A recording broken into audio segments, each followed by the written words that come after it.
So a £22 million transfer budget to try to build a team that can finally win the Elite Assyrian. That's really our task.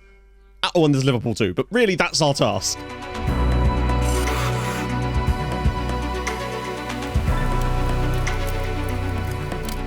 As always, if you have been enjoying the series, drop a like. That would be magnificent, and I really, really do appreciate that. But we're going to jump straight in here, because this is a really weird situation. I didn't think we'd actually get as much money as we did. I'm very, very pleased with the board. Now, obviously, from what I know about boards on FM22, just because they give you transfer budget doesn't mean they're not going to do silly shit in the background, as we've already seen in other saves. So, particularly as our finances are only secure at the moment, which means that they will still sell any player they like, in theory, unless that's just something that's going on my other save, and that actually doesn't apply here. However, given what we saw with Indistad last time, you just never know at this point. But needless to say, we've kind of got to treat this money as if they're not going to do that and just try to build this squad out. Now, I obviously showed you guys a little preview of a player I was looking at last time, and I really do want to try and sign him up. But we have bigger fish to fry right now, and I suspect that's going to come down to getting some guys back in on loan. But before that, I just wanted to do a quick tour of some of our former clubs, since people were asking about them and what has happened to the other sides we've managed in this save so far. First up, Uxalt. Yeah, it's not good, is it, really, for them? I suspect that it was around about here when we were taking over, I think, and well, you can see. They had a couple of good seasons, then some bad ones, and, oh, well, I mean, can we see this history properly, or is it going to crash? Okay, so the game won't actually let me show you their league history for some reason. I suspect that might be because they've been relegated.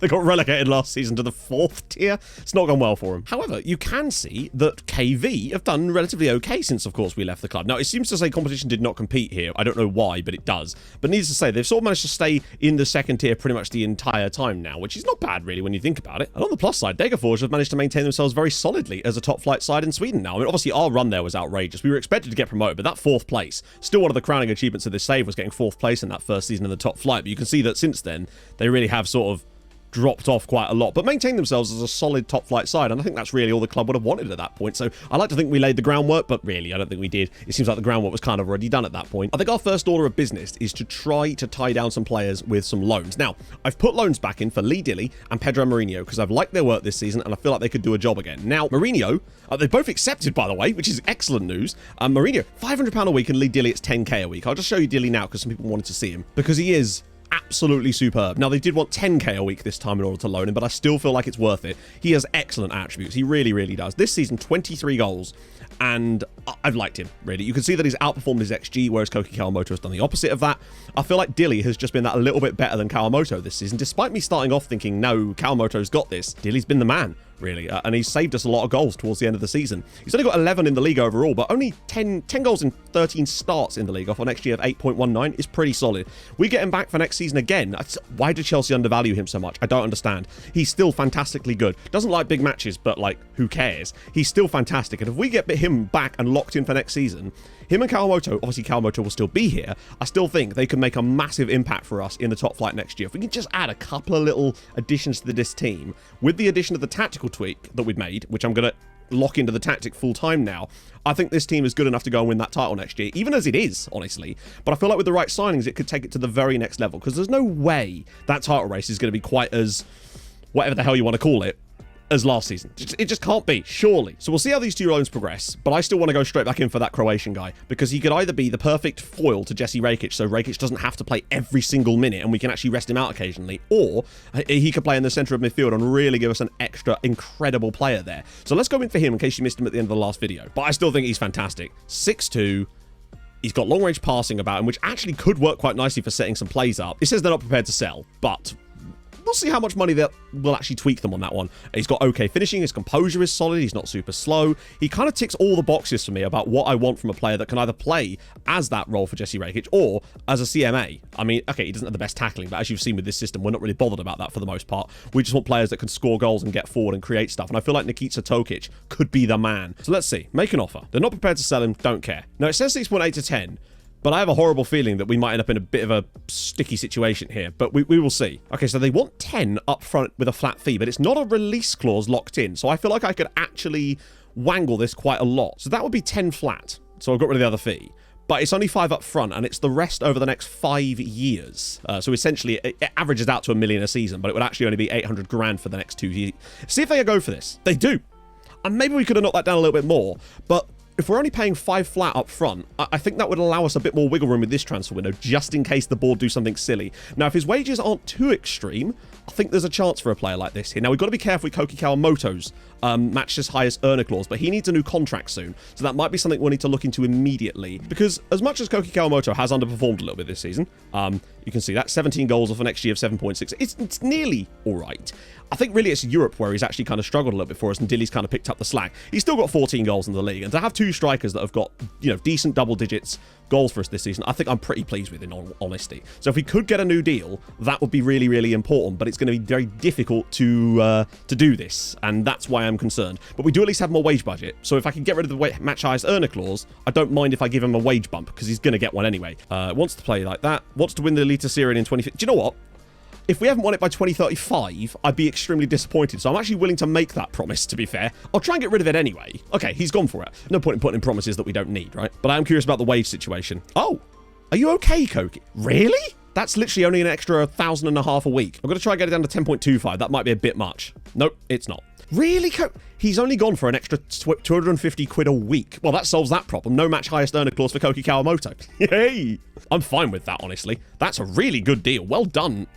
Well, I was going to say well done the agent, but it's well done me. Oh, it's a lot. It's a lot, but we can work with it. We can work with it. He wants important player. That's fine, but I'm not giving you that because just no. Why has that now changed? Intensive language course. I don't mind putting that in there. If I got rid of one of the promises, I just don't want to promise him to play him in a position he's not going to play in. So let's see. 17. Okay, that's fine. We can work with this. I feel like if I can get him under 15, I'd be okay with that. There's a landmark goal bonus in there, and there's a relegation release clause, which I always put in now that we're not really in any danger of that. Okay, he's gone for it. I maybe could have negotiated a little bit more, honestly, but I feel like 15k for this guy is probably okay. He'd be the biggest sign in the club's history, honestly, and I feel like he would really strengthen us for next year, and we do need that extra oomph in this team. So Nikita Tokic, if this deal gets done nice and quickly, happy. Also, don't forget about the fact that players on loan have a habit of turning down loans, so that could also be an issue for us. I wouldn't be surprised if either Dilly or Mourinho turned down the loan, because they just do. Hey, would you look at that? He's turned down the loan because no reason whatsoever. Good. We'll try the star player thing, but if not, we'll just have to keep trying to get back on loan. We know that they'll accept the loan for him at the moment, which is the key thing. But on the plus side, Mourinho, £500 a week. No, £300 a week. My apologies. I saw that one. That's really, really solid for a really solid player. Tromsø show loan interest in Dilly. Sources close to Dilly have indicated that he'd be extremely keen on the move and is believed to be encouraging his advisors and willing to discuss terms when appropriate. Sorry? Then why did he just reject the loan less than an hour prior to that then? Tokic deal is going to be done. 9th of January, Nikita Tokic. I'm happy with that. I realize it's a big outlay, but sometimes you've just got to take a bit of a splash, right? If we're going to compete with Mulder, we've got to think like Mulder. So we may have to dip into the Norwegian market and pick up some quality from other players in our league, and I'm fine with that. If we can weaken our rivals whilst also improving ourselves, then good. This ain't no building a nation. Sounds kind of dumb, but here's Morten Thorsby. 37-year-old Morten Thorsby. Luckily, he has insane natural fitness, and as a result, he hasn't suffered too much physically. The question is, if he accepted a really, really cheap wage, which I don't think he will, let's put it this way, would he be a worthwhile signing if he was really cheap? Because he'd be a homegrown player, he would be a very, very experienced head in this team, and I think he could be an excellent rotation option in that midfield, particularly as he's homegrown. But I don't know, I kind of want to... I don't really like signing too experienced players in terms of the age, but if the deal's right, I will do it. Let's have a look. That was weird. They were willing to negotiate at 900k, and then I put it down to 875, and then they were like, nope, nope, nope, can't be done. That would be relatively cheap. Honestly, I'm just going to offer them $1 million flat. I'm just curious. All right, fine. After 50 league games, they want. I just want to see what his wages would be like. If I could get them even lower than that, I'd be tempted. You know, he would feel like a sort of Albert Grönbeck plus. Let's see. They all really want to win the league, don't they? And I don't blame them, really. Me too. But I'm still not going to give you that. What about regular starter? Okay, regular starter. That's fine. What would the wage be? Let's just go in at that and see if we get lucky. Okay, 12k. This is either a really good move or a really bad move. But I'd like to think that if it's a really bad move, and obviously I can still negotiate this, at the very least, the signing of Nikita Tokic will offset that a little bit as a good/bad move. I think we can still bring this down a lot. 10. It's weird because £10,000 a week last year would have been, no, we couldn't possibly. And yet now it's kind of like, no, we probably could. And I feel like if we're going to progress, we need a little bit of quality and a little bit of experience in that midfield alongside the new guys. And I feel like adding someone like Thorsby in there alongside what we already have, particularly as we're going to lose Julian Jonsson in this window too, because he's moving to Nordsjælland. We do need to replace him. And replacing him with a homegrown talent like Morten Thorsby, I say talent, he's 37. He's proved himself. Wouldn't be the worst idea for just 2 years, just to sort of finish off his career here. Maybe he could give us that wise head and experience in the midfield that we'll need. He won't be able to play every game, but useful for rotation. Here I am trying to... What is wrong with me? I'm signing a 37-year-old. This is very unlike me at all. The money's gone to my head, friends. Desperate to make the move happen. Are you serious, FM? Drops the sources have indicated that Dilly is desperate to make the move happen. Bosch Greving has announced his retire. How old are you? 34. Christian, can I talk to you about a lad called Morton Thorsby? I will get you back, Lee. I will. Because someone's lying here. Is it the media? Is it you? Is it me? So Morton Thorsby's coming in. Maybe 1 million was a bit much, but hopefully this will look like a good transfer. Hopefully. Trumpster outline loan intentions for Dilly. Sources close to Dilly have indicated he'd be extremely keen on the move, would he? Oh, sweet buttery Jesus. Eugenio Lugo. Plays for Libertad. Libertad? Good God. He needs more scouting. Who's he wanted by? PSG, right? No?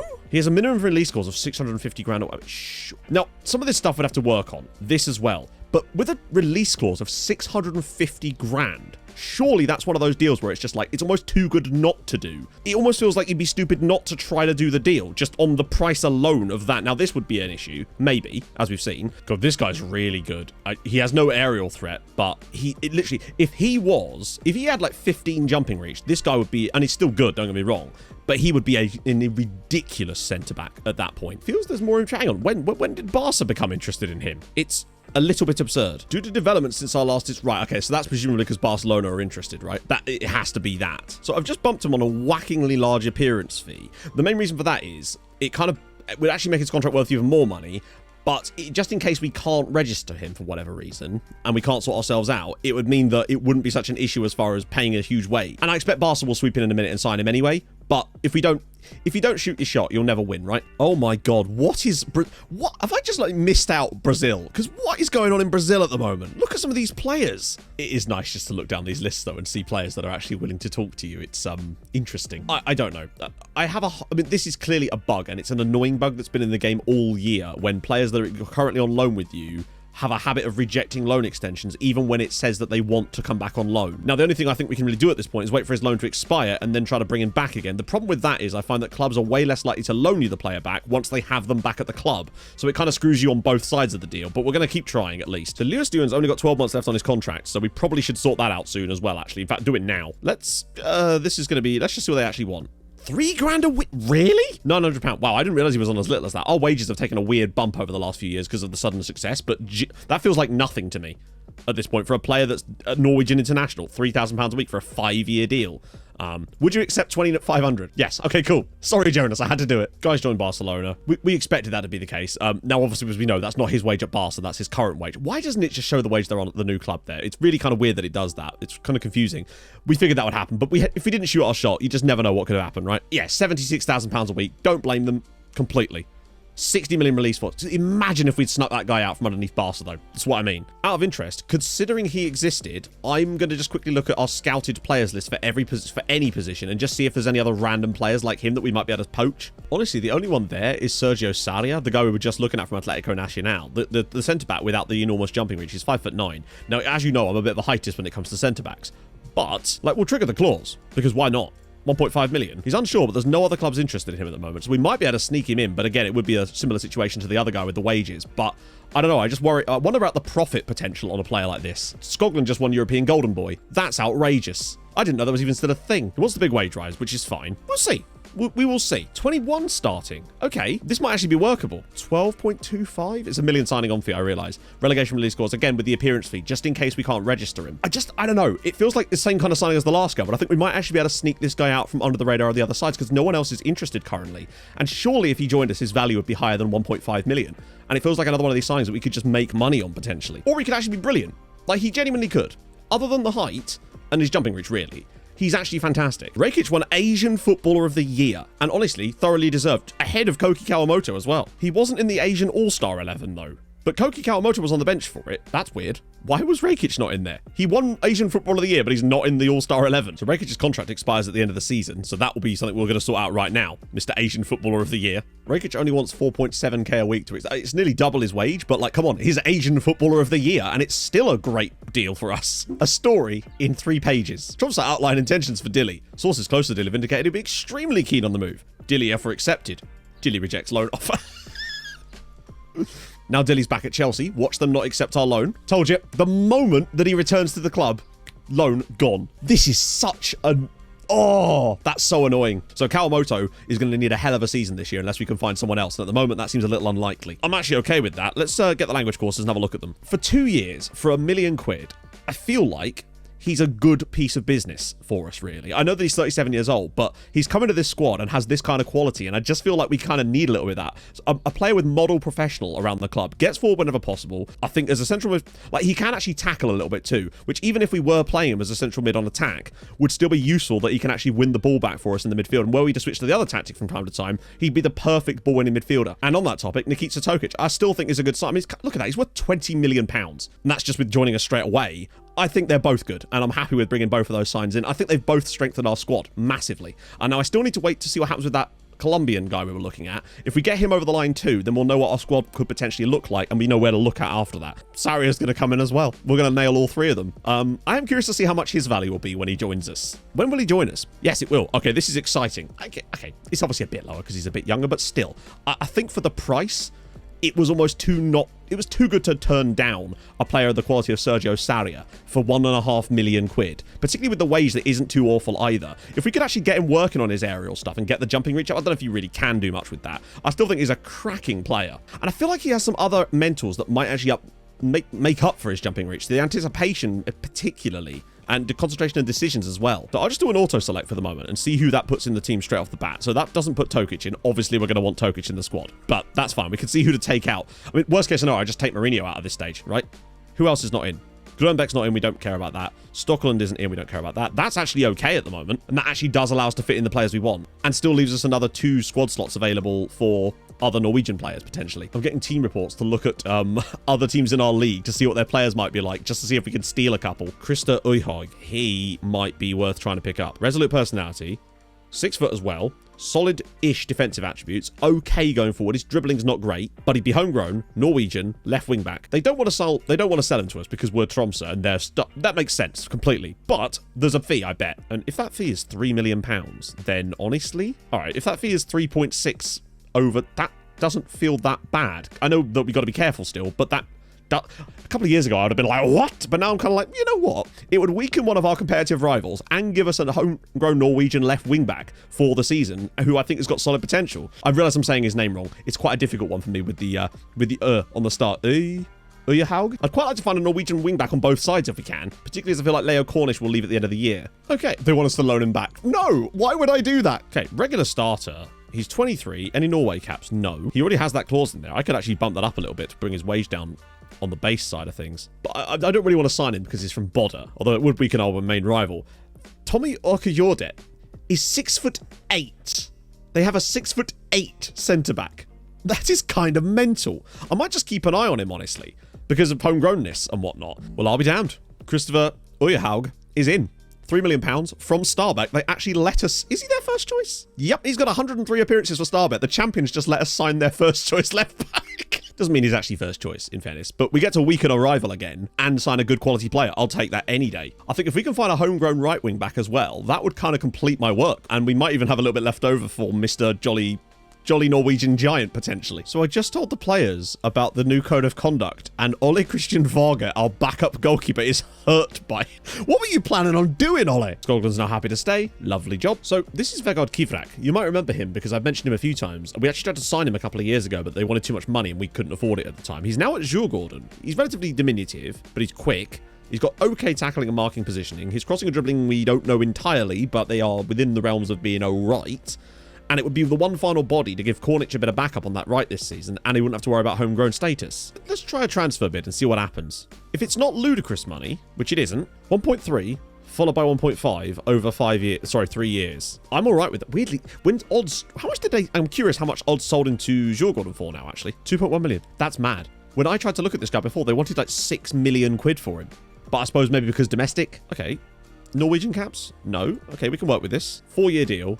Has got a national team clause, but it gets rid of the yearly wage rise. Didn't get the boat clause in there, unfortunately. I tried, but the thing is, I know he's not fully scouted here, but I know he's good because I've had him fully scouted prior. And for me, if we landed him, that would kind of be the final piece in what I'm trying to build at the moment. There still is the issue of Lee Dilly, of course, but which we'll keep pestering on, but I just don't know how that's going to work out for us. Worst case scenario, Mourinho can actually do a job as a striker, and we might have to be able to bring him in some way. That's the other issue, maybe. Esbjerg want Thomas Blad. Blad has fallen down the pecking order in this team massively. And he doesn't count as homegrown or anything like that.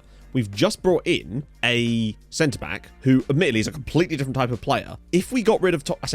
If we sold Thomas Blad, particularly as he wants to leave, we could maybe get quite a large fee. I say large fee, comparatively speaking. And it would free up another squad slot, potentially to get Lee Dilly back in, and we could just slide Dilly straight back into the squad using that slot. Or, worst case scenario, we find another non-EU striker, or non-Norwegian striker, that can fill the slot instead. 1.4 million, rising to 1.9 million for him, which is more than we paid for the centre-back from the other club. It's a completely different type of player, I realise. But it would help us out a little bit there. I tried to put a clause in, I forgot to lock it, and now it's a pain. But still, as much as this makes it look worse, I still think, I mean, bear in mind, 3 stars. I love how that's fringe player and that's leading elite Syrian player. I still think he's solid, honestly, and gives us more backup with Cornic, and we needed it this season, and we just had to find someone. Look at his values, immediately gone through the roof, which is good, and that will allow him to register. And the finances still look extremely healthy, particularly... Oh, you love to see it. You love to see it. Okay. This is why we do things the way we do them. Andreas Arneson first has a 20% sell-on clause. So let's look at that for a second. It's £38,000. Lovely stuff on your pop, son. Is it not going to... There we go. Right, so Moise Kipre. We sold him to PSG for around about £5 million.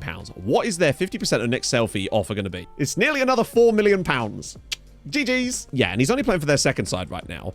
I don't trust that we'll get that money later down the line, but the reason I put these clauses in is so I can cash them out early and get a load more money out of the deal. I think there was another fee on top of that, but that's another 4 million, so that takes the deal to nearly £8 million right there, plus other stuff on top. I think that's decent money for Moise Kipre when we paid 180 grand. I'm just looking at Anders Hartweit Riester again, because I just had a look and his agent says that he'd actually talked to us. Imagine stealing Mulder's striker from... That's one way of doing it, isn't it? It would also get us around the sort of situation with Lee Dilly. And he's good. He's quick. He's got decent finishing. The temp holes are solid. His composure's outrageously good as well. Professional personality. I'm going to keep an eye on Hartweit Riester, honestly, because I do wonder if we could splash the cash on Hartweit Riester. There's this guy, Gilbert Sibanda. Manchester United, loan, 6 foot.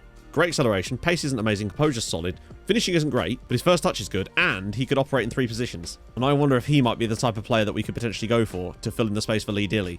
But it would depend. If I had to guess, they'll probably want about 30 million in loan fees. Would require... What? When a man's wrong, he's wrong extremely hard. So Thomas Blad is going to Esbjerg, which means that we then have that free spot in order to bring in someone like Sibanda. There we go. It's working. It's happening. I realise his finishing is the biggest letdown on him, and he is just simply not as good as Lee Dilly. That much we know. But we weren't going to get Lee Dilly back, and I think this is the best we were going to do in that same kind of system. And you know what? Maybe Sibanda will be the... Who needs Dilly? Dilly ding, Dilly nobody. But not only is he solid, we are paying £0 in any way for this loan deal. So for me, it's win-win. Well, there's our youth intake. Not really much more I can add to that. It's garbage. But...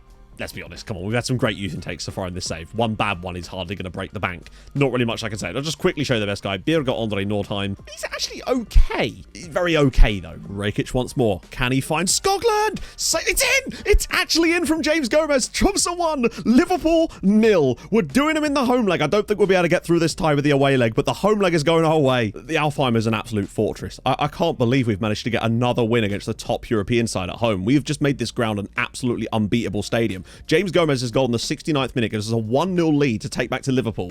I think we'll probably lose the second leg by enough to go out here, honestly. But just winning the home leg is just a massive statement from the guys about what we've got this season. Really, really happy with that. Long Ranger maybe coming up? Tonali, no, flicks it out wide. Trent Alexander-Arnold. Drilling it across the box. Foreman at the back post. It's an easy finish from Marco Anthony. After 18 minutes, Liverpool take the lead. It's been an okay first half so far for us, really, but this is not what we needed. Liverpool really pushing for it in the final 10 minutes. And who was that? Berntsen, with 6 minutes to go, has basically gifted Liverpool a free path to the knockouts. Unless Johansson pulls off another one of his ridiculous saves from penalties, then we are almost certainly heading out now. Trent Alexander-Arnold from the spot, and he scores. And that one mistake is probably going to cost us any chance we had at progression. That's so dumb of him. I mean, in the end, no complaints. Liverpool absolutely hammered us here. That said, we were still holding tight at 1-0 until we gave away a dumb penalty.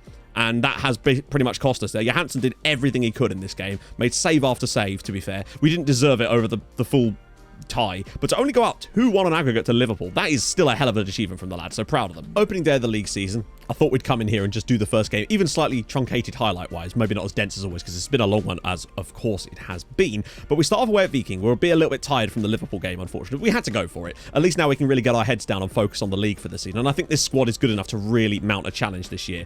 Any new sides to the league that we would not perhaps normally recognise? You'll notice that Haugesund have returned along with Viking. Those were the two promoted sides. So, you know, they're good sides. They're not, I don't think they're going to be whipping boys by any means. Switch this team around a little bit, though. Definitely going to be needed. Lisa and Kawamoto will obviously still start there. Tokic there. Is Rakic a little bit tired? He is, but this is why we do this. This is why we have this setup, if you like. I might actually still start Torsby with Rodriguez there. Unfortunately, Kivrak's got a slight knock, and Kornic is suspended, so this is not ideal, but... Where's Borchgreving? Actually, it might have to be Borchgreving. He is technically still here to the end of the season, so I guess we've got that. Let's go out there and get our first win of the season. Hopefully. But I do think we are going to miss Lee Dilly. I mean, away from home at a newly promoted side on the opening day is kind of exactly what we needed right now, to be fair. Right, chance for Tokic to bring this one clear for us. He's got a great pass for Kawamoto. Can Koki Kawamoto finish things to start with? No, he can't. Okay, good. Skoglund to Torsby. Already on a booking. Fires another one through for Kawamoto. Can he finish this time? Round the goalkeeper. It's an open goal. You cannot be serious. I don't believe he's missed that. He's gone around the goalkeeper and hit the crossbar with it. Borchgrevink again. Can he find Pontus Skoglund? He does, and it's in. We'll manage to score those at least. Viking 0, Tromsø 1, Pontus Skoglund. He's going to be a massive hero from those this season. He looks so good at the back end. 1-0 Tromsø. Borchgrevink delivers another one. Back post, and Elias Ewan's there, and it's another set piece, but we'll take it. 2-0. 2 assists for Borchgrevink today as well, which is very nice. With 15 minutes to go, we've put it to bed. Not in the way I would have liked, but nevertheless, the goals count. Steenson fires it through. Kawamoto's in again. Can he finish this? No, of course not. He's missed the target again. Well, we get the victory on the opening day. 2 set-piece goals from Skoglund and Elias Ewan. Thank goodness for that. I don't know, strikers, mate. Thank God we managed to get the win at least. But that is a worrying development. At the very least, though, we do stay step for step. Of course, getting a win on the opening day. Wow, every single match resulted in either a win or a loss. No draws at all on the opening day of the season. So all the sides you'd expect to win did, basically. A decent start of the season for us. 2-0 victory away from home. That's kind of what you need to get going. We just need to get our heads down and start winning some league matches and keep this stuff going. Now, I was already a bit perturbed by Kawamoto in that game. I just don't understand how you can miss open goals like that and constantly miss chances. But hopefully that's not a pattern that will emerge this season, because, and hopefully if it does start to emerge, we've got other players that could step in and stuff. But I don't know, if he can't score goals, who the hell can? Dilly, that's who. Anyway, if you have enjoyed this and you're looking forward to the season, this is the one we've got to go for it. Massive time this year. Then drop a like, that'd be lovely. If you're new to the channel, subscribe, that'd be awesome too. I stream on Twitch Tuesdays, Thursdays, Saturdays. Go follow there too. And I'll see you guys in the next episode where we get stuck right into this stuff with the plan of we want to be top by a considerable margin at the end of the next video. Probably unlikely, but at least doing well. I'll see you soon. Hold your gun, capybara. Bye-bye.